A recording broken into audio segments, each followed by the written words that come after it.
names. Why? Cause all I spit is flames. From the home with the bucks, not giving no fucks. Crispy shoes, stay in the trunk. J's only no chucks. Yeah, I'm living my fantasy. Now Santa can see me, the illest MC. Since Eazy-E, internal may he be. Shall he rest in peace, sweep the throne beneath his feet. It handed to me, it's simply the fundamentals. I'm making music, I live life and use it like a Rubik's Cube. I search and choose perspective views. Jump from track to track like kangaroos. I'm in your head like shampoo. What am I saying, man, huh? You already knew. You already knew. Living in the booth, making dreams come true. Stroud Brew City, we got stuff to do. Living in the booth, making dreams come true. Stroud Brew City, we got stuff.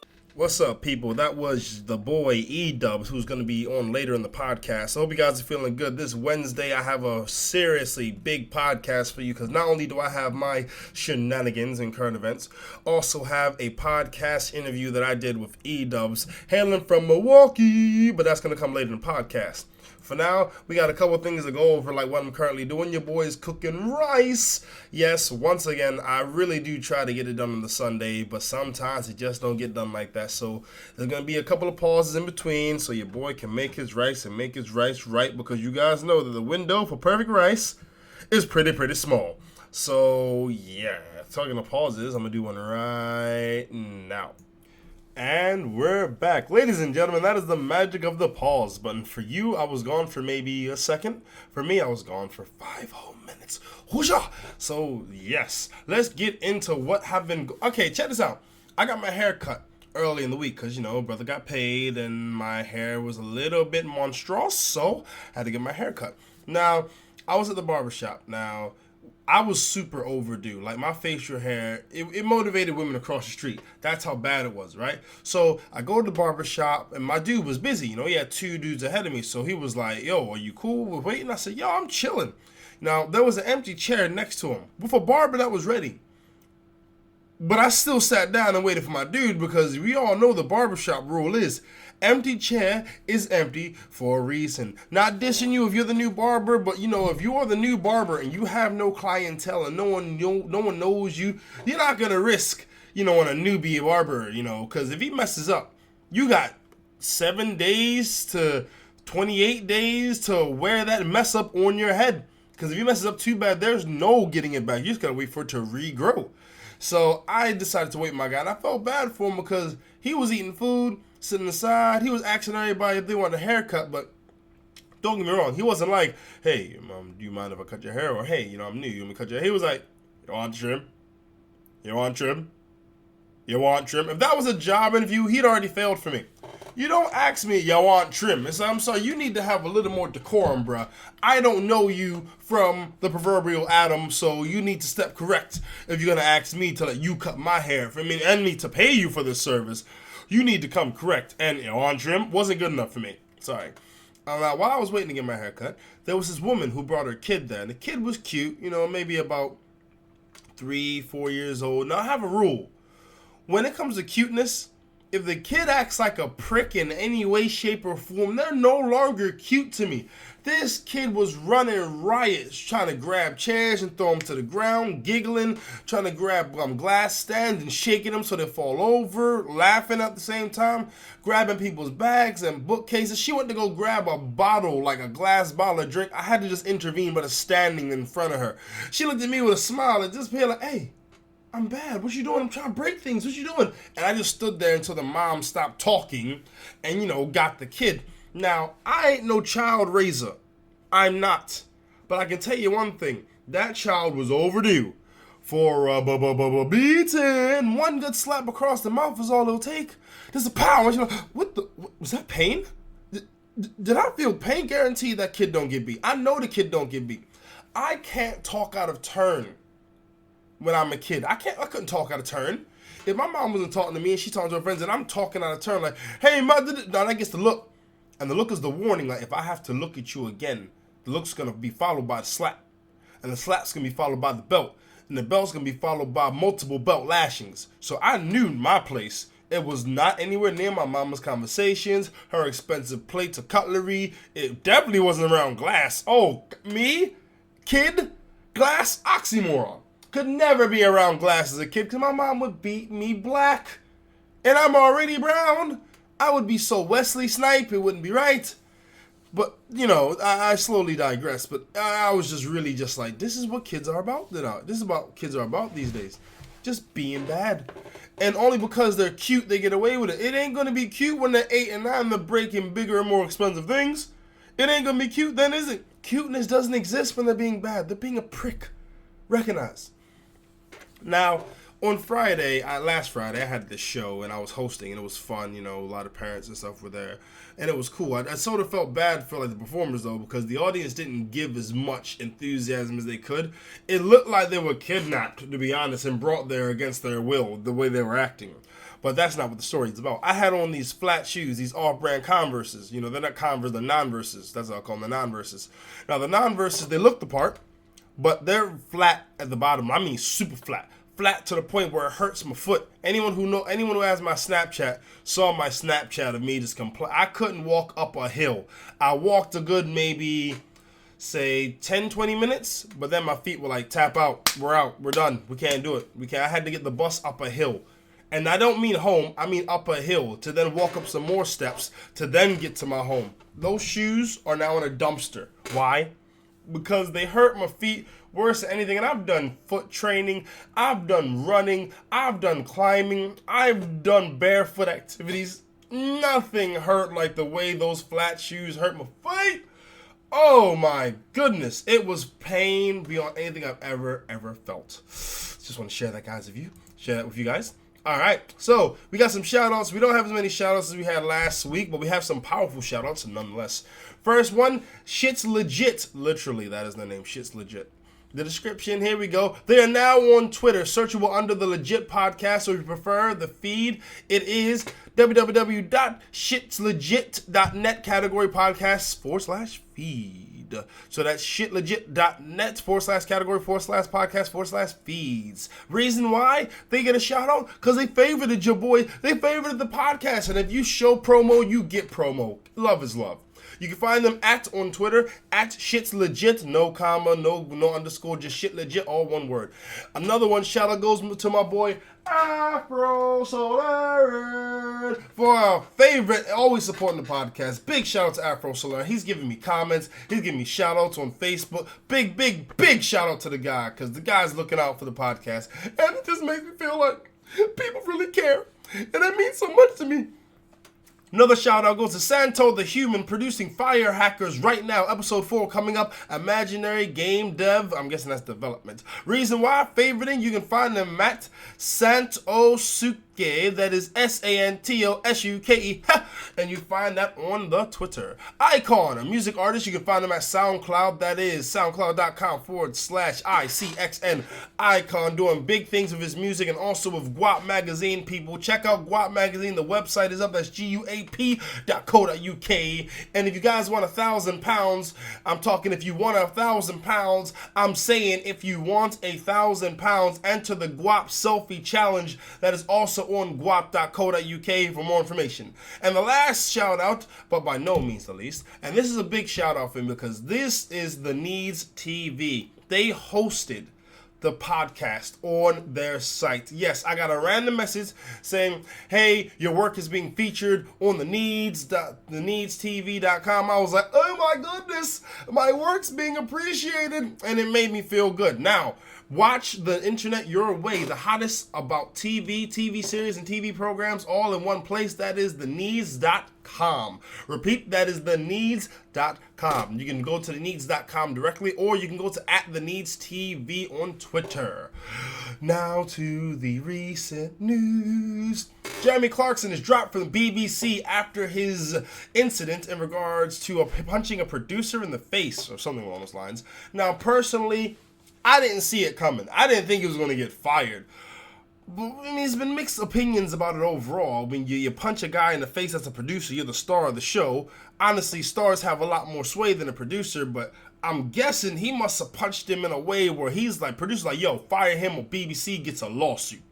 Straight up. And the BBC showed that one man is not bigger than a company that could face a lawsuit where they would lose. So they axed him, they fired him. People are saying, well, I don't know, I want him gone. Some people are like, well, I want him to stay. Some people are just like, I don't care. I'm one of those people. I really don't care. I really didn't care when he was like, eeny, meeny, miny, mo, catch a nigga by his toes. Like, whoa, what? What happened to the tiger? It was catch a tiger by his toe, or catch a piggy by his toe. And if it squeals, jump straight to the ratio. It's wrong no matter how you do it. Eeny, meeny, miny, mo, catch a chink by his toe. Ding, dong, dong, dong. That's wrong. If you go eeny, meeny, miny, mo, catch an Indian by his toe. Let them go. It's wrong, If any way you do it, it's wrong. He threw nigga. I don't know why he threw the N-word in there, but he did. So be it. I hope it was worth it. I mean, that didn't get him fired. That just got him in the headlines for a couple of weeks. But this has actually got him fired. And really looking at the whole situation, I just hope that the food the guy punched the producer in the mouth for was worth it. I hope it was worth it. I hope that was some amazing food. I say that, but no one knows the story behind the story. I don't know the story behind the story. This producer could have been egging him on. He could have been irritating them for months on him. We don't know. We just read. We just accept what the newspaper tells us, and we run with it. I mean, it didn't really help him long term, but clearly he was at a point where he's like, you know what?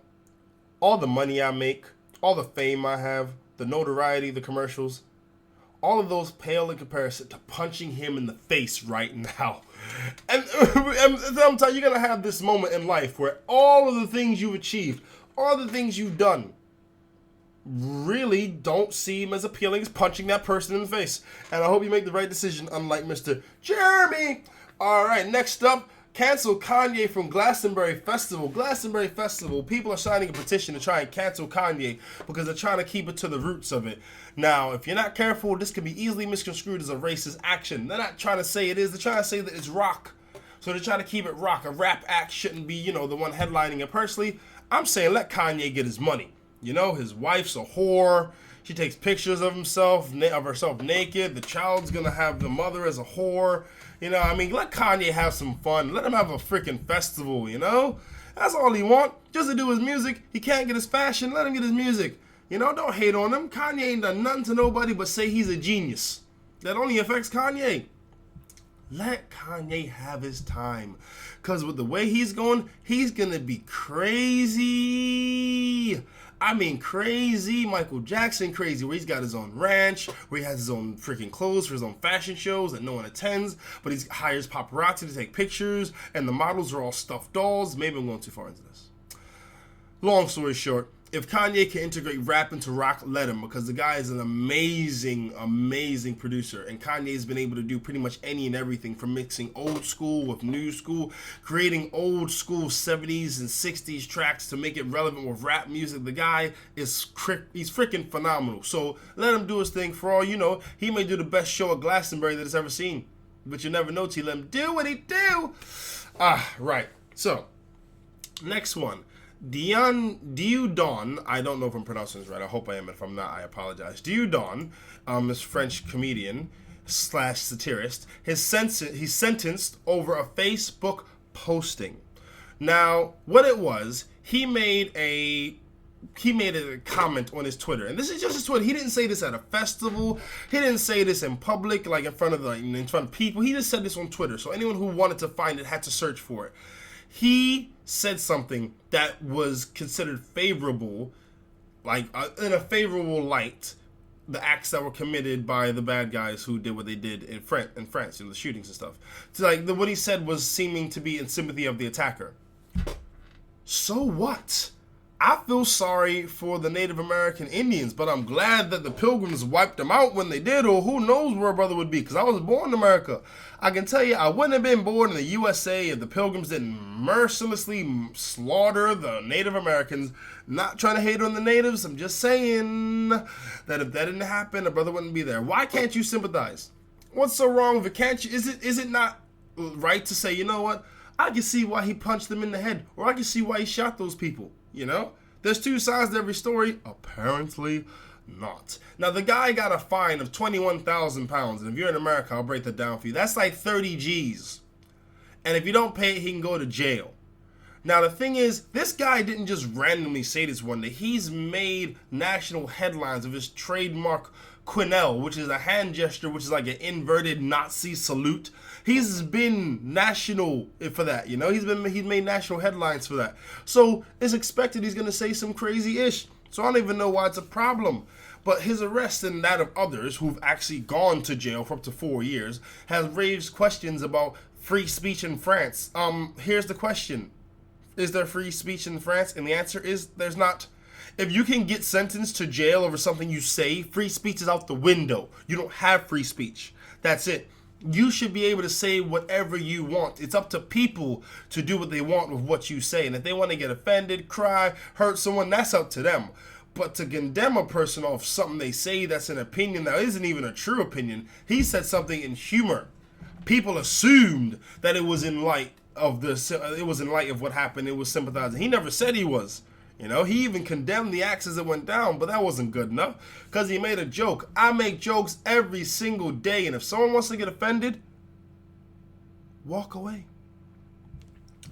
The way that this world is, this world wants people to like adapt to it. So like you just bend to whatever the world's will is, which is unreasonable. You know, the world's gonna do what the world's gonna do. People are gonna say what people are gonna say. You know, why are you condemning this man for saying what he wants to say? Hell, sometimes I feel like I don't want to go to work. Sometimes I feel like working a job is a sucker's move. If I say that, does that mean I'm advertising to kids that they should never work? No, it's just how I feel that day. Jesus. Everyone has had a day where they've said something controversial. And police, and there they go. For a second, I thought they're coming to get me. Huh. But you know, everyone's had those days where he said something that wasn't exactly PC. Well, we all have the right to say that? Of course you do. Just make sure you don't say it on Facebook. Now, moving on. Letters to the White House. Letters to the White House test positive for cyanide. Goodness gracious. This gives a whole new meaning to the term hate mail, you know? And the thing is, you know it was an American that did that? Because any letter or package that has Arabic writing on it, when it gets to the White House, it just gets thrown away in the garbage. You know, the bomb disposal garbage, just throw it away, let it blow up down there. They don't let that get to the president. They don't let it get to the White House lawn. But, you know, you got hateful people out there. And what these hateful people don't realize is that when you kill the person in charge, you're not held up by a bunch of your peers and you get the credits roll and it says the end. No, then America goes to crap. Because then all the rest of the people in the world that hate America start to bomb you because they realize, hey, if the president can get killed by one of them on the inside, we can go run shop. So what happens, you know, they're taking over your country and now the men that with beards and the women are dressing up like ninjas, all because you didn't like the president. Was it worth it? Was it really worth it, hateful man or hateful woman? Man, really, I like Obama. I think he's amazing, to be fair. Not because he's black, but because he kept the Titanic, which is America, afloat after George Bush crashed it into that iceberg called war and debt. Obama got a broke country and kept it going, you know? He couldn't even really set out and do all the plans yet. He had to fix what, it's like someone gets you a gift, and this gift's amazing after you fix it up. And it takes you about 4 years to fix it, and then other 4 years, you're just trying to get into what you plan to do, knowing that you got to give this gift up in about 4 more years anyway. People can blame Obama all you want, but just remember, he got a broken country and he kept it working. How many people can get a broken radio and make it work again? How many people can get a broken bike and make it work without taking it to the auto shop? I don't know many. I know I'm not one of them. So people need to get up off the high horse, stop trying to kill the president, and accept the fact that you got a black president. We've had white presidents for how many years? How many decades? You get one freaking black one and you want to kill him? Grow up, man. Moving on in the news. Racism. As a 10-year-old girl gets a shocking note from a friend apologizing after her parents tell her she can't go to the party because the person who's holding the party is black. You know when that ignorance and racism being taught to kids, it just makes you think, you know, parent, you need to go to jail for a little bit. You know, just so you can understand that it's not good. You can be as poisoned as you want to be. But to poison a kid, that's just wrong. Why are you poisoning this kid? This kid like everybody. Why are you trying to turn it against black people, you know? Because she got a black friend, she can't go to a birthday party? Because the friend's black, what do you think they're going to be giving? Chicken and watermelon? Even if they are, chicken and watermelon's awesome. You need to get yourself some. You know, maybe it'll help you relax. Now, racism being taught is bad, but when racism being enforced, that's just as bad, if not worse. You know, every city, they have that whole stop and search record. If your stop and search record is like, I don't know, 350 stop and searches in a month, and like 90% of them are black, and the amount of arrests you had were less than 5%, your police are a little racist. They're moving on that racist wave, you know? I mean, there's how many APBs can go out for a black guy between, I don't know, 4'11 and 6'3"? Really? Really, how many can go out? You know? Now that girl's friendship with the white girl will be forever changed, because that black girl is gonna think, well, your mom or dad or both don't like me, so I don't really want to be friends with you.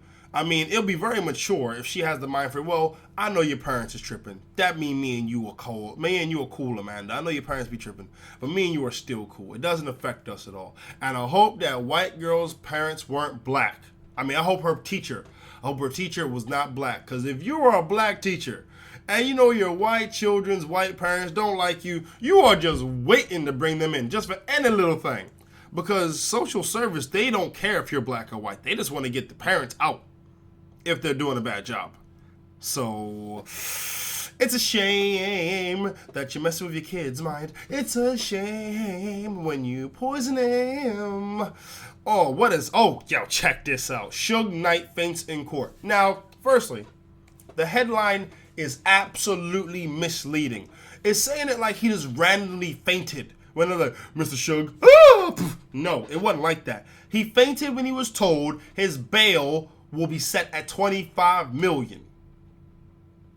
Let's let that sink in for a second. His bail to not go to immediate jail is set at $25 million. If my phone bill is over 15 pounds, what it should be, I'm feeling dizzy and nauseous. To get a $25 million bail means that you're free until they try to put you in jail again. That's an investment with no return. Because if you go to jail, that money's wasted. And if you don't go to jail, then you had to pay how much? $25 million? Well, let's be real. You know you only have to pay 10% of that, right? 10%. 10%. But 10% of 25 mil is 2.5 mil. That money is just a donation to the city if you go to jail afterwards. You know, I'll be like, yo, just keep me in jail and buy me a really good lawyer. I would have fainted. I dare any person that tell me they would not have fainted, vomited, or cried the moment the judge said bail set at 25 million. Bang! Any person would have cried, fainted, due to themselves, whatever, after hearing that. So they need to really just ease up with that, because they're trying to make it seem like he just randomly fainted. Now, I know people that faint off so much less. So much less. So, my little brother, when we were cutting chicken for the first time, cleaning it, it's the first time you clean chicken, it's nasty. It's nasty stuff. Bro, the boy fainted off freaking cutting chicken, cleaning chicken for the first time.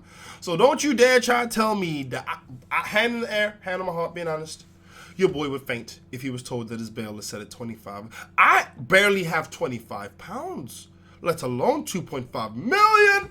Oh, goodness gracious. Now, this next story isn't really funny. It's really messed up, but I gotta say it anyway.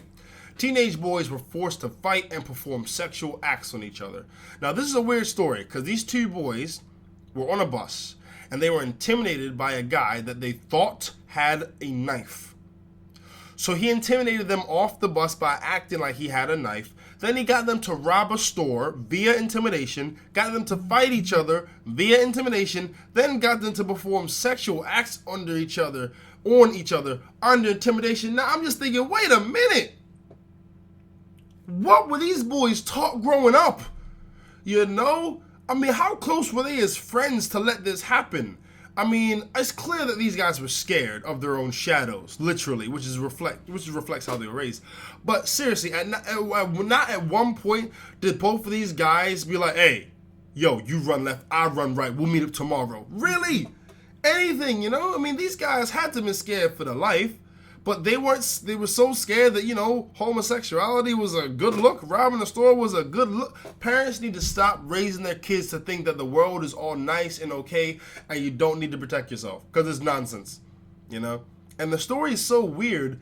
It just seems like it's been like fabricated, it seems like. I mean, they need to bring out some CCTV footage from a freaking bus, because for me, it sort of sounds like two gay guys that just got caught out, and it was like, oh God, what are we gonna do? What are we gonna do? I got it.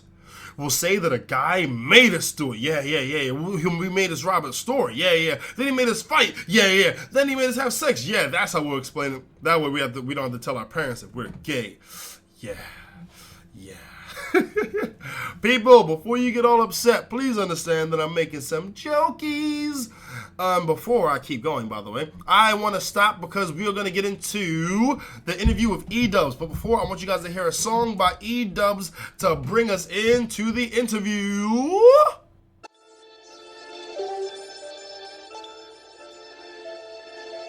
Fun. It's fun. It's fun. It's E-Dubs. It's fun in this world we live in. Yeah. Chilling with the homies, smoking loud in the kitchen. People just mad cause I'm flyer than a pigeon. People just mad cause I made it when they didn't. But soon enough, none of that will matter. On the rise to fame and I'm climbing broken ladders. Got no chick, but my new one is better. She the whole package, yes, a full platter now. Picture me inside a magazine. What's good, people? It is your boy, It's Just Brandon, and I'm here with the one, the only E-Dubs, a recording artist from Milwaukee. E-Dubs, tell the people what's up. What's up? Alright, so if you guys didn't know, I'll give you guys a little bit of backstory. Now, when I did my first It's Just Brandon playlist, now I was looking for artists, doing music and stuff, and this dude, he hollered at me, and I was thinking, okay, what's going on? And he gave me his track, and I liked it, so I put it on the playlist, and ever since then, this dude's been one of the most consistent, one of the most, in terms of, lyrics, the guy's been out there, putting his work out there, doing it, promoting himself, working it, got his own studio in his house. The guy's been doing bigger things every single day. So, he made a suggestion about getting him on the podcast. I thought, you know what, why not? This dude is doing it himself, so if he's putting the work out there, I gotta reciprocate that. And when it comes to my podcast, he retweets, he favorites, so, I had to get him down. So, ladies and gentlemen, we're gonna bring you E-Dubs, so let's get straight to the question. E-Dubs, alright, so, how long have you been recording for? Just a little bit over 3 months. A little bit over 3 months, okay. What got you into, the rap scene? Well, I love rap, so I'd always listen to it, but me and my friends would always just freestyle, so I just chose to write a song one day, took it to the studio. Alright, cool. Alright, and what was the first song you, ever did? Front to the back. Front to the back. Alright, now, a lot of people may not realize it, but you did a version of Front to the Back that had my audio on it. Now, to be real, if I liked it. If I didn't, I would have sued you. But, what gave you the initial idea to throw my audio in the beginning of the track?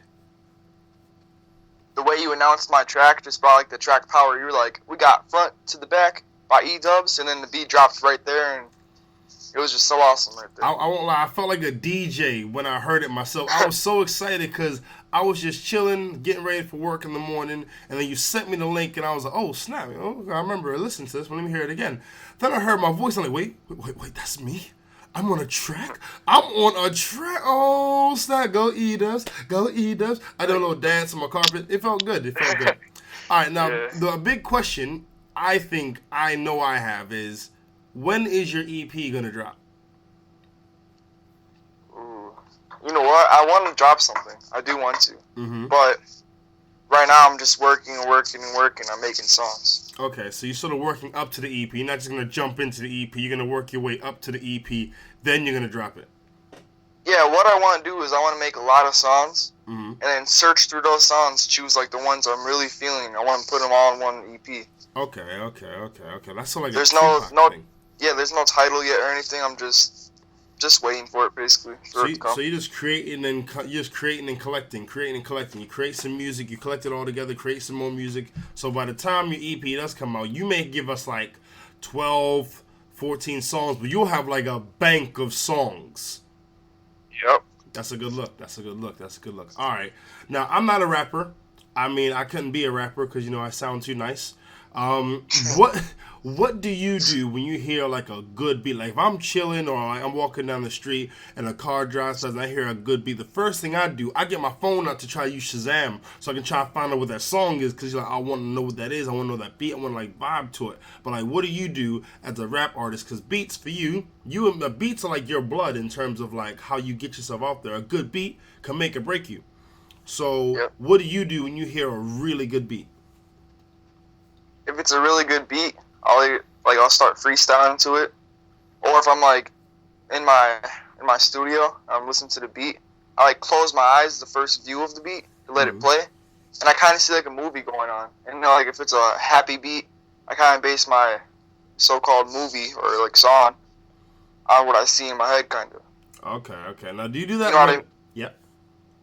You know what I mean by that? Oh, no, I get you. Like, I write scripts and I do, like, sketches. So, like, whenever I'm writing it, or when I get the initial idea for it, I got to visualize it. Because through visualization, I can actually really see what I'm trying to convey in terms of what's funny, what's not funny, or if I'm trying to get, like, a factual joke across, like, things like that. So I definitely get what you mean. But I'm curious, though. So do you do that, like, whenever you, like, wherever you are? Like, if you're walking down the street and you just hear a beat, just stop, like, wait, and you get into your mind, you start freestyling, you just stop what you're doing, or if you're like having a conversation with some friends and some like a car drives past, you hear it's always a car driving past. I don't know why. It's the only example I can give. A car drives past, the beat's playing, like wait, shh. And I was feeling this beat, and I was on this shit. Do you just go into it like that, or do you maybe just like make a mental note? More of a mental note. Okay. Yeah. That's a lot more sociable than just, like, telling them to shut up and just doing your thing.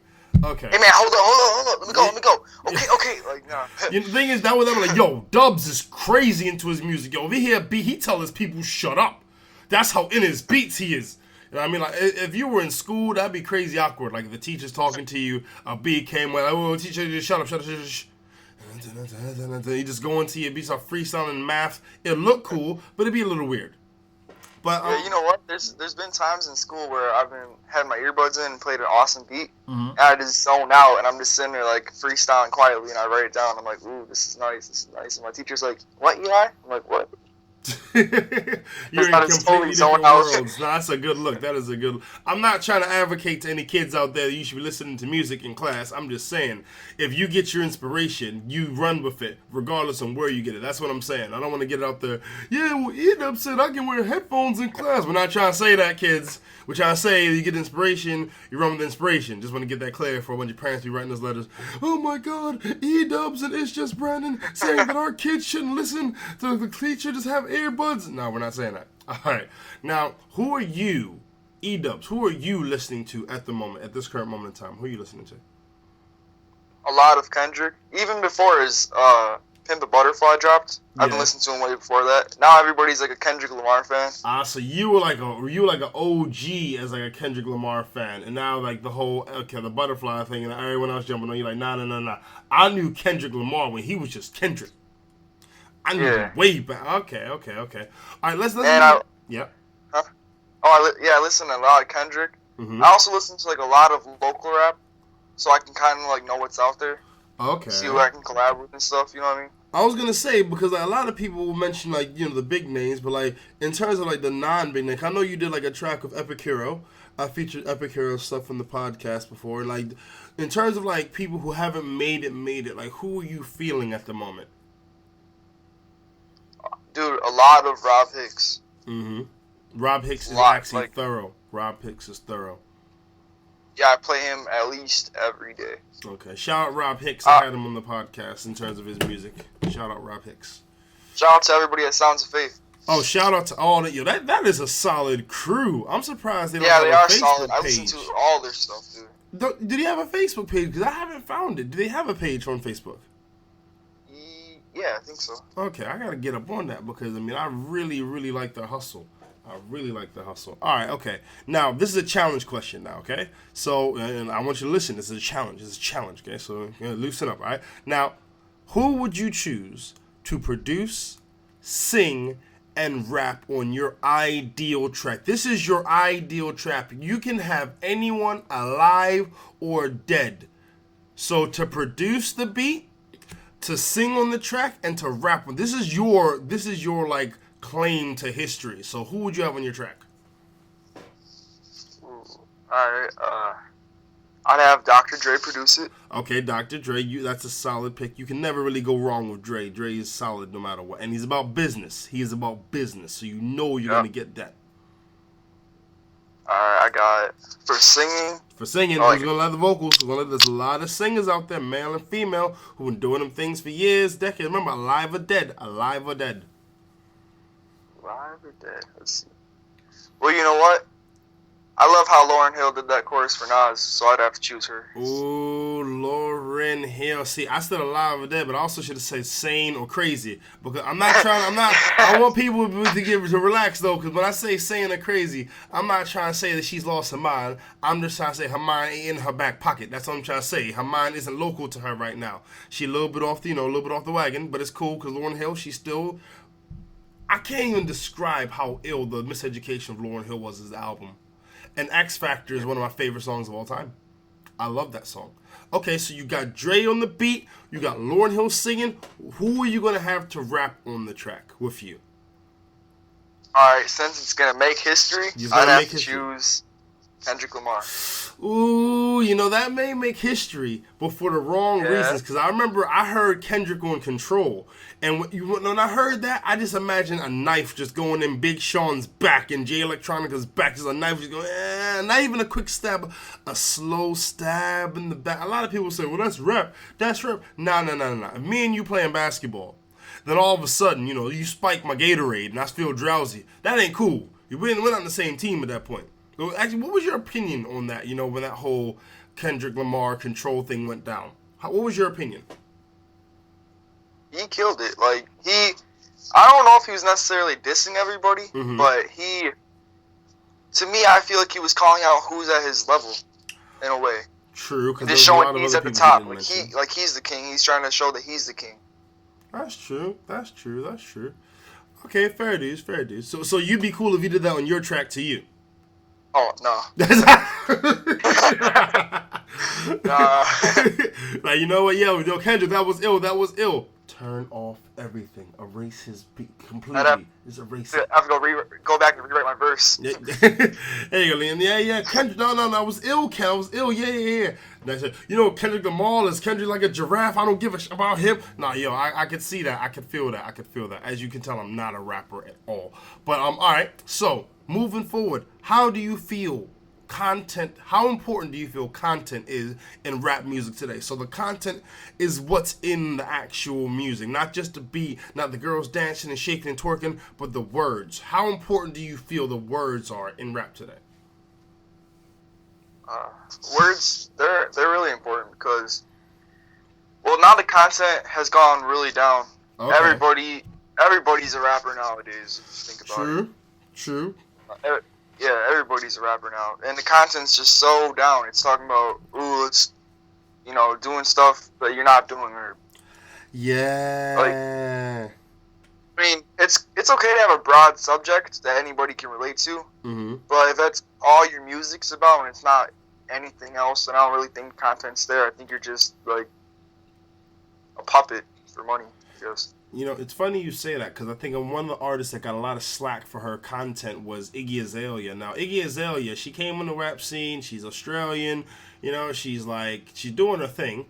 But a lot of rap artists, like mostly female rap artists, how girls hate on each other, they were saying like how she isn't really true to the roots of rap, which is hard to say because she's white and Australian. The roots of rap is like Black and Compton, Actually, no, I shouldn't say Black and Compton because rap went back into, like Grandmaster Flash, and it goes way back. But how do you feel? Like, what are your thoughts on the whole Iggy being real to herself, being fake? How do you feel like that in terms of, like, that whole situation? Did you think that she was fake? Do you think she should have been more real? What do you think about that? Well, I don't know much on Iggy's background story, but, that makes she's doing her thing. She's doing her thing right now, so let her keep putting music out there. I don't think she's being fake. Maybe a little bit, but everybody can exaggerate a bit. True. But I don't know. I think she's doing good. I don't think she's being too fake or really fake or at all. I mean, to be honest, like as a rapper, if you have a label, like if you one day have, I don't know, Dubs Incorporated, and you were able to get like hey, I'm just saying, you know, it could be Dubs Incorporated, it could be, you know, Dubs, it could be Dubs something else. I'm just saying, but like, you get like an artist on, because T.I. is getting paid from Iggy Azalea because she's on Grand Hustle, so I know he's just like, hey, you can say whatever you want about it, she give me money, because that's what it really boils down to, the money part of it. But I feel that her being white plays a big role as to why people are hating so much, because whenever someone's white and they're a rapper, they do well, there's always this controversy that goes next to them. So, like, how do you feel? If I believe correctly, you're white, unless I'm colorblind, and you have a really awesome bleaching artist. You're white. How do you feel like being white affects you as a rapper? Well, first off, as a white rapper, you say, I haven't been on stage yet, but I can see it happening. Say I step on stage, first thing people are going to think, oh, he's a white rapper, he's going to be whack. You know what I mean? He's going to, he's just a white rapper. But it is hard because you maybe can't touch down as much subjects because people might see you being fake on that because the fact that you're white. But some people do have it how other people have it. Just because someone's white doesn't mean they, I don't know, explain it. You know what I mean? Kind of like they can't, just because someone's white doesn't mean they can't live how someone else is living. True. I mean, I won't lie to you. I picture you being very rich. You have like maybe 4 cars, you know, you have some dolphins in the backyard. You know, you've got 3 swimming pools, 2 different butlers, you know, Mercedes-Benz to take you from the kitchen to the living room. You know, I'm being stupid. But no, people give that like that mindful, like, because you're white, you don't know nothing, you know, nothing hard happened to you in your life. Nothing bad happened to you, which is ignorant. Because like you said, things happen to everybody. All right, so let's go to the real deep question now. Name 4 successful, I have to add this, successful white rappers, since we're on the topic of race. 4. All right. Eminem, he's number 1. Okay. Mac Miller. All right, yeah, he's the number 2. All right, let me think of the other 2. I just had him in my head. What's his name? Vanilla Ice. You gotta name Vanilla Ice. Vanilla Ice. Macklemore? Oh no. You know, we'll give you those. You know why? I think Vanilla Ice has to be up there because when it came out to rapping, as a white rapper, he did his thing to a somewhat extreme, flamboyant level. But if you mention Ice Ice Baby, everyone knows it. And I think that's the key of being like an artist, to be able to make a track and everyone knows. You know, because he was doing this thing, he was dancing, he had like the fade going on, he was trying really hard to act tough. Wait, would you ever dance in a track, E-Dubs? Would you ever dance? Yeah, I would. But I'm not a dancer, but I would make a dance.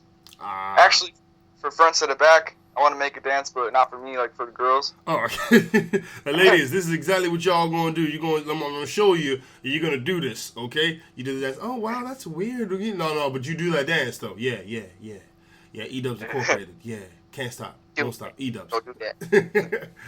All right, okay. So, you know, rap is one of those things that you really need to be successful at, because being a broke rapper is not where it's at. I know rappers that have had 12 albums. I'm talking about over the time span from 2000 to 2012 albums, but never heard any of them because they're broke and they're just doing it for the sake of doing it. So in your opinion, what makes a successful rapper? Good content, nice performer, get on stage so people feel their music. Constantly putting out stuff. I mean, not like every month, maybe like every couple months, but like still staying like current, like not like stopping for a couple years, coming back, like helping people out. I don't know, like just actually it is all about money in a way, I guess, because you can't really be successful if you're a broke rapper. True. Which is a sad truth. But, it is. I mean, you could be like the most amazing lyricist in the world. You know, Talib Kweli, amazing lyricist. Mos Def, amazing lyricist. Rakim, amazing lyricist. But if you're not pulling in that money, then it's just like, who cares? And I'm not dissing them, for the record. Anyone listening, I'm not dissing. I love Talib Kweli. I love Mos Def. I love Rakim. No homo, no homo, no homo. I'm just saying, it's like when it comes down to it, you got to be making some type of money towards it. If you're not, then it's just like, well, you're okay, but you're not great. And I mean, that comes down to individual styles. It's like, what is your style when it comes down to the rap game? Either what would be your style if you had to say? All right. Give it a think, man. I like being like, I want like that motivational style. Like people like listen to it. They get up in the morning, they feel good. But like I'm still trying to find my style. If that's what you meant, like how I said it, the motivational. But I like that feel good music, so people can listen to it and feel good if they're having a bad day. You wake up in the morning, I'm feeling bad. Front to the back and glide to the Then side. slide to the Slide side. to the back, then slide to the side. What happened, man? I was about to commit suicide. Then I heard this track. And it was like front to the back, then glide to the side. And I just got off the roof. And I realized life is worth living. Thank you, E-Dubs. Thank you, E-Dubs. You were genius. No, I get what you... It's good to have that type of like support. Like Pharrell, he made the song Happy, and it like changed people around the world. People was like, all about happy, happy, happy. Now he ain't too happy because some legal problems. But we're not going to go into that. But we're gonna keep it on to what we're sticking with, which is E-Dubs. E-Dubs.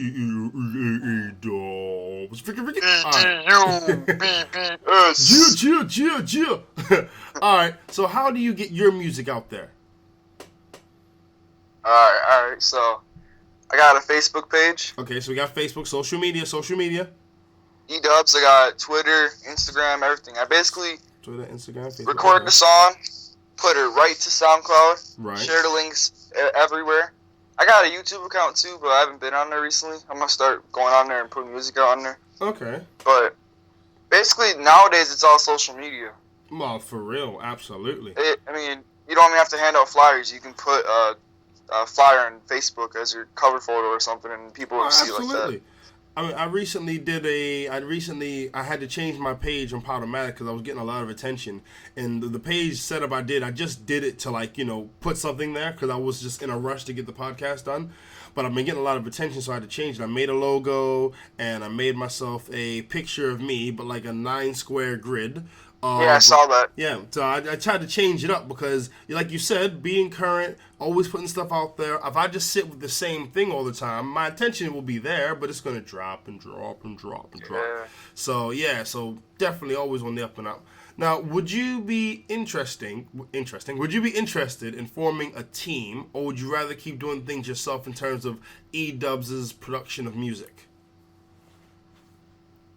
For the time being right now, maybe like more of myself, but I do want to be in some type of a group, like with just people doing the same stuff I'm doing, just spreading happiness and just being good. I don't know. All right, cool. People, you heard it here first. E-Dubs Incorporated is coming soon. Not now, but it's coming soon. You're going to have E-Dubs. You're going to have his 2 little rappers. Then you're going to have the little E-Dub tykes, the little kids. It's going to be big. You're going to have E-Dub Incorporated. Then you're going to have E-Dub Sundays. We're going to have all the E-Dub Massive just dropping freestyles. It's going to be crazy. Okay, all right. Now, I think for a lot of people who are wanting to get into the rap game, and for you yourself, as you know, you're 14 or 15? 14. Now, the thing is, your age does not in any way reflect your hustle, because you're on Reverb Nation. You got people hollering at you. You got your freaking SoundCloud going off, and every time I see one of your pictures, if it's on Instagram or Facebook, you got minimum 12 likes. Minimum. Yeah. That's within like the next like 5 minutes, first 5 minutes. And that's a good look, because like those first 5 or 10 minutes are important in terms of like who really cares about your stuff. So, all right, What is an average day for E-Dubs? Like a school day or just a It's weekday, just you average day. Let's say a day where you can be you. So let's say a weekend. All right. Wake up, eat breakfast, shower, call my friends, see what they're doing, or sometimes dedicate the weekend to like just writing the whole weekend or making songs. It all depends. I like working at night though, because some reason when I'm tired, I make my best stuff. Bro, man, I'm telling you, I got this new crazy schedule where I'm up at 5 in the morning. I train from 5 till 6, from 6 till 7 to make breakfast, 7 till 8 I do my other work like writing and stuff. Then I go to work at 8 until about 3:30, and then I work from 4 till 7, and then I have a break, I wind down and go to sleep. I'm dying, but I love it because I'm getting my work done, and it's rewarding, you know? Do you ever like have that thing like you may be up late, but when you finish what you plan to do, you just feel like, nah, that was a good look. I'm tired, but I feel like I've earned my sleep now. Yeah, like my song Voicemail. Mm-hmm. That was the first released song that I did at my studio. Yeah. And I was just looking at beats and I found it, downloaded it, used it, and that song was basically a freestyle. Like I'd freestyle a couple bars, pause it. Oh yeah, this sounds good. You know, go a couple more bars. The chorus even came in too. Like the chorus came in out of nowhere. I didn't want it to be a chorus first, but it all turned out good. And then I felt good. It was like 3 in the morning, and my dad was waking up for work. I was like, "Dude, check out the song." He's like, "Yeah." So I put it right. I put it right to SoundCloud. Okay, all right, cool. All right. So speaking of that, where can people hear all of your stuff? Where can I know you said SoundCloud. I know you said YouTube, but I want you to tell the people that are listening where they can find your stuff. You need to spell it. You need to tell them about underscores. Tell them about the underscores. But where can people find E-Dub stuff? Any social media, The Real E-Dubs, TheRealEDubbs.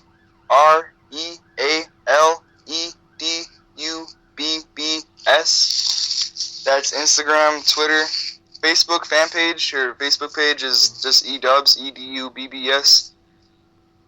Yeah, so. Okay. And SoundCloud is E-Dubs too, and YouTube is, I think, The Real E-Dubs. Okay. You know what? From today, we're going to work on the E-Dubs hashtag. We're going to spread this like wildfire. We're going to make sure that E-Dubs hashtag has at least 250 to 300 posts. We're going to build that hashtag, because building a hashtag is powerful as hell long term. You build a good hashtag, Google's with you, Yahoo's with you, Twitter be with you, and it's a good look. Well, but I'm wondering about how you look at music. Now, let's say, for example, I'm gonna throw a hypothetical at you. What if there was a track that bugged you? Like 95% of the track was freaking ballin', but 5% you was like, I'm not too sure. Would you put that track out, or would you take it back, redo it, change it, or whatever? What would you do? Redo it. Work on that part. Even if it was only 5%. Yeah, I'd work on that part. Okay. Most likely, because like I need to start learning how to take more time. Because recently I've just been recording, listening to it, and putting it out. But now I've been learning how to do more stuff on the software. Because I edit my own stuff right now. Oh snap! Producer. Yeah, I'm learning how to do all that. So the sounds are coming out more high quality. That's good. That is a very good look. Hey, you want that. I mean, you don't want to produce something and it sounds like, it's not 720p, it ain't 480p, it's like 6p, and it sounds like crap. It's just one big glitch box just going on. You don't want that. You want to have high quality music, because at the end of the day, you could be saying the most amazing lyrical fire. If people can't freaking understand it, it doesn't matter. Yeah. All right, okay, so your family really supports you when it comes to, you say you tell your dad about a track 3 in the morning. I know if I wake up my mom 3 in the morning, I'm not going to be telling her about no track. I'm going to tell her about how the kitchen clean, how the toilet clean, how there's food ready. I'm going to be talking things like that. But like, what was the initial reaction of your family when you told them you wanted to be a rapper? Mom and dad were cool with it, but my dad started me out by taking me to a studio. Oh, snap. Yeah, in the long run, it helped out by making my own studio. Saves a lot of money. True. And I can put that money towards a bigger studio or a studio appointment, so I can get higher quality. That's a very good point. I mean, right now I have high quality, but like, it's not super studio quality like the one I went to when I made Front Sit Back, Fun, Drifting, and Dreams, and all that. Okay. But I mean, hey, a studio is a studio. I mean, the fact that you got your radio, you got your pop filter, you're straight. You run with that. I mean, I record my podcast, and someone asked me, "So Brandon, what equipment do you have?" I'm like, a microphone, a pop filter, and a computer. What do you think I have? Like, people think when you say you have a studio, you got the decks with the equalizers going all the way across the room and stuff, and you got the foam on the walls to stop this. No. Like you said, things have been made so much simpler by social media, and with Google and YouTube, you can learn anything. I'm talking to you on a microphone on a desk next to a bag of popcorn. It is not technical over here. It is about the effort that you put in, you know?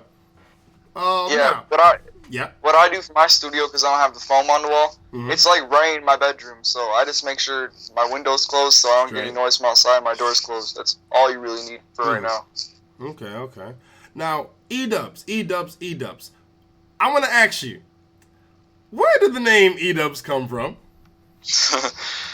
I don't know. My dad just called me when I was little, so I chose it, I guess. Okay. The reason I asked, and I think you know why I asked. The reason I asked is because the word E-dubs is very interesting. Because if you check out Urban Dictionary, they got a definition for you, which I think you know about. Do you not?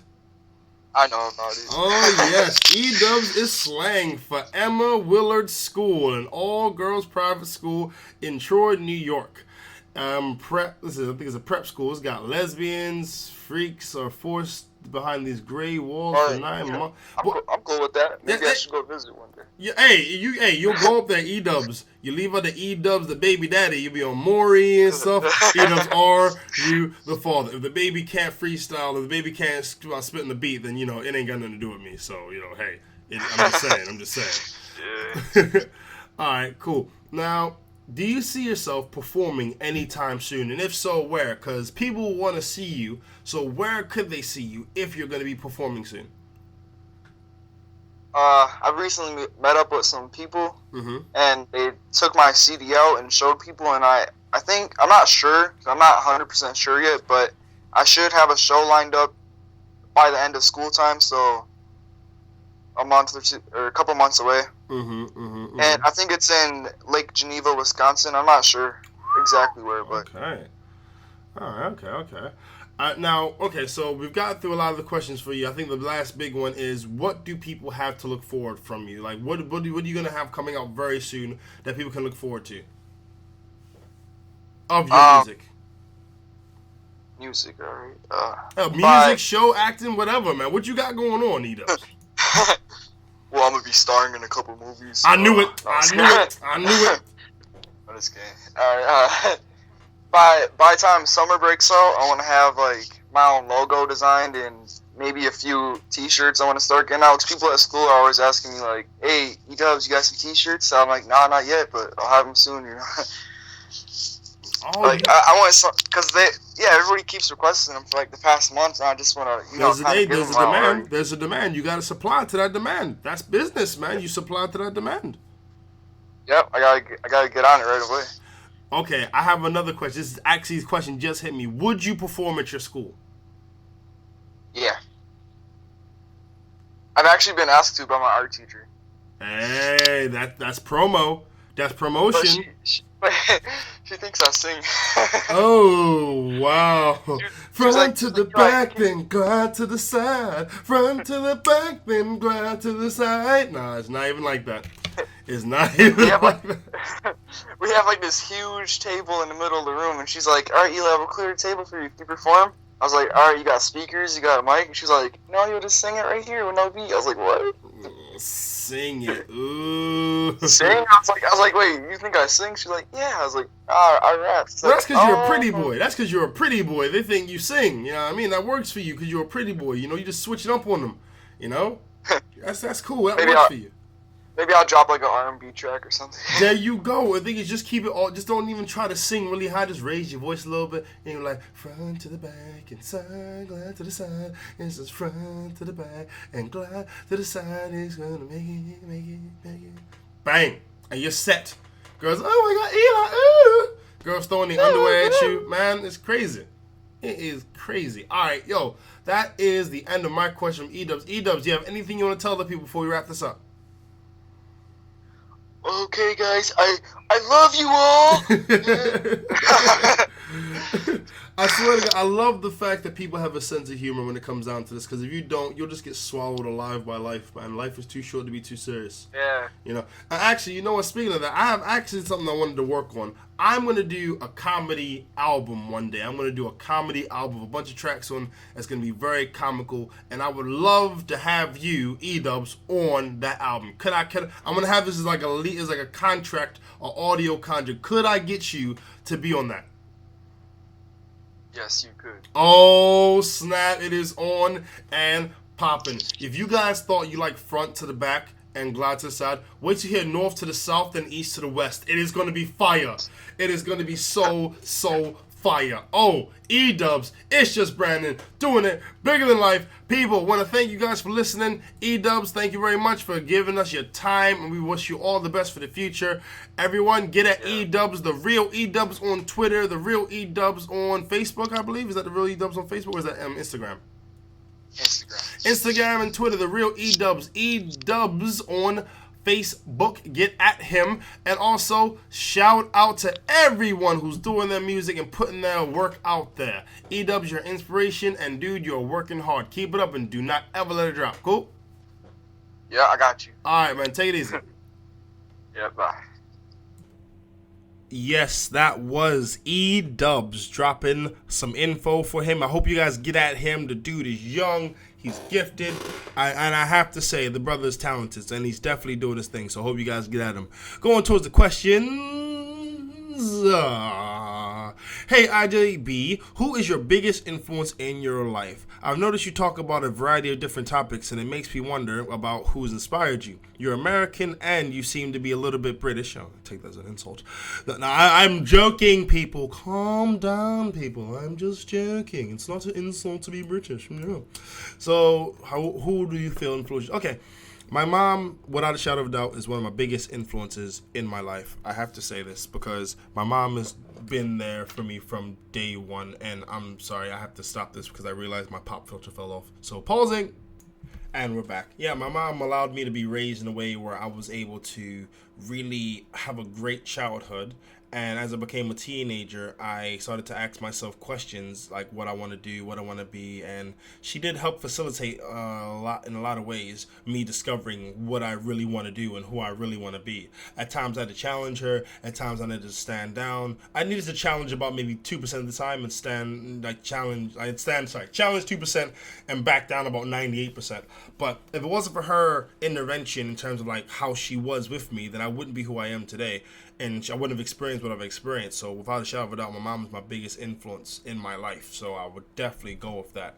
And if your mom isn't if your parent isn't your biggest influence / hero or role model, then I don't know what you're doing personally. I mean, I'm not trying to say like every parent needs to go above and beyond the call of duty, but I'm saying like as a point of reference, your parent teaches you how to raise kids via how they raise you. So if that's not something to be inspired by, then I don't know what you're doing with your life. Just saying. Next question. Yo, it's just Brandon. You love food. I love food. I wanted to know, what food could you eat for the rest of your life? I could eat pizza forever. I don't know if that's your favorite food, but I'm willing to think you're a pizza man. But what is your favorite food? Okay. What can I eat for the rest? I'm a very simple guy. So whatever it would be, it would have to be something that has some type of like, chicken or beef on it, because I don't want to eat just toast for the rest of my life. I would say ravioli. Ravioli would be great for the rest of my life. And I mean beef ravioli, by the way. I don't also mean the ravioli with nothing in it. And I say ravioli because ravioli, it's a pasta and it's beef, and you can add things in it. Like you can have like majority vegetables in the actual ravioli and a little bit of beef, or you could do the reverse and have a lot of beef and a little bit of vegetables and stuff. It's really freaking awesome. And sometimes you even gotta eat it, just swallow, hold this back it like a freaking, I don't know, a freaking pint, as they say in good old England. That's a horrible accent, but yeah. I would definitely say ravioli is that's my jam. That is my jam. I love ravioli. I mean, I always used to love, ravioli as a kid. I would like any can of ravioli, eat it. I ain't gotta be hungry. I will eat it because it's there. That was how I would roll. So yes, ravioli. You can have your pizza, sir. Give me other cans of ravioli. I'm like that. And also, if they're in cans, ravioli lasts a hell of a lot longer than the pizza would. I don't think you could put a pizza in a can. I don't think you'd want to put a pizza in a can. But even if you could, it wouldn't last as long in person. All right. Well, the next question. I am sorry about that. I had a really weird cough. What is your favorite card game? Not even a hello, how you doing, where you been, just what is your favorite card game? All right, I'm being honest. I used to have a plethora of card games memorized as a kid. I used to know how to play Goldfish, and I used to know how to play BS, but I've forgotten a lot of those. The only games I really know how to play now is Blackjack 21, Poker, and Speed. And Speed is my favorite game because it can last anywhere from a minute to like 15 seconds if you're good enough. God forbid you're playing against an Asian kid. Game over! Game over. Yes, a little bit of stereotypes for your evening. So yeah, Speed, my man, is my question. Or woman, or it, or I don't know, freaking email server. That is my favorite. Moving on to the last question. Are you against same-sex marriage? By the way you spoke on the subject last week's podcast, it seems like you're against it. No offense intended, just asking. Keep on the great work on the podcast. You have a question mark there. That's weird. Punctuation. Let it be a friend. I am not against same-sex marriage, but what I am against is trying to force something to change because you want it to suddenly change. Like, I don't, that's like sort of like taking something that's always been there, and because you don't like it, you want to change it. It's literally like the colonists came over to Africa and they say, you know, you guys are living in a certain way. Hey, Chief, we want some of these dudes. We'll give you some beads and some mirrors for it. Chief was like, you know what? I like the cut of your jib. Take these guys. And then bang, slavery, you know? Some people say, oh, well, Brandon didn't start like that. You know, it was a black guy who started. I'm talking about the actual acquisition of the slaves. And, you know, you see something that's gone a certain way. You just want to change it. Why? Because you want to change it. It's just not cool. I mean, marriage was built for a man and a woman to get married. If it wasn't, there would have been Adam, Steve, Eve, and, I don't know, Ilona. It would have been those four, and then God would be like, you know what? You guys got free will. You guys can marry male, female. You can do male, male. You can do two males, one female. You know, you can do whatever you want. You guys will leave it up to you. He didn't. He said, you got one woman, you got one guy. Make it happen. So, yeah, I'm not against it. I feel like there should be something separate towards it. Like, if you want to have that union between two gay people, why don't you have a religion, or why don't you have something that, you know, that's inclusive for homosexuals? Because then that would help out younger people that are trying to find themselves. They'd have someone to talk to. They'd have somewhere to go and feel like they belong. Because a lot of young people who struggle with that end up committing suicide because they don't feel like there's anyone to talk to, anywhere to go, any hope or any light at the end of the tunnel. So I'm saying, like, there should be something for homosexuals that want to get married that isn't the Christianity style of marriage. It can be marriage, just a different form or different vein. You know, like I said, if I was a guy, then all of a sudden I become a woman, I can't use urinals anymore. Why? Because I am a woman. If I can, that's how it goes. A vagina can go in a urinal, yeah, but that's not conventional. It's not how it's supposed to go. And if you really think things are supposed to change like that, then why have a Bible in the first place? Why have, 10 commandments? Just change them up if you wanted to go that far, you know? So, the 7 sins, why not the 14 sins? Or why not the 2 sins? Hey, if you really want to start changing the Bible where you see fit, I think you're going to have a lot more confusion down the line, a lot less morals, and a lot more immorality because, everyone's going to look at it so different. And at the end of the day, religion is supposed to unify people, which it doesn't. And by same-sex marriage, that just sort of divides it even more into the categories that are already there. So, yeah, I'm not against it. I just feel that it needs to be separate from what is originally intended for male and women to be, consummated. So yeah, people, that has been my podcast. I hope you guys have enjoyed it. Any questions, get at me, IJBPC@outlook.com. Also, if you want to get an E-Dubs, rewind this bad boy and get at the real E-Dubs on Instagram, real E-Dubs on Twitter, E-Dubs on Facebook, and on Soundcloud. You can get at them on E-Dubs, I believe. And if I'm not correct, I apologize. I'm going to put the info in the description. But before I bounce, I'm going to play out some E-Dubs to take us home. People, it's been great. You've been fantastic. Thank you guys for helping us on Podmatic, by the way. On Podmatic, we've been killing it. So thank you guys for all the help and all the support. We wish you guys a very good, and I say we, I mean me, myself, and I. So we wish you guys a very good week. God bless. Peace out.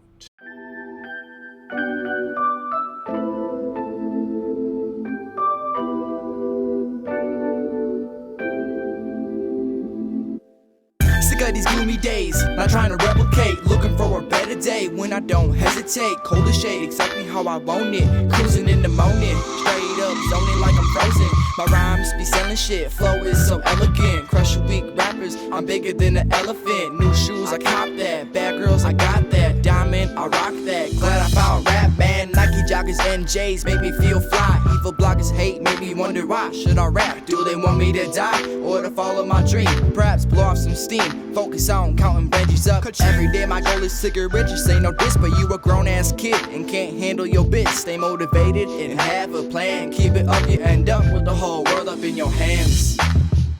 I'm drifting, I'm drifting, I'm drifting and I'm missing life, you see. Always being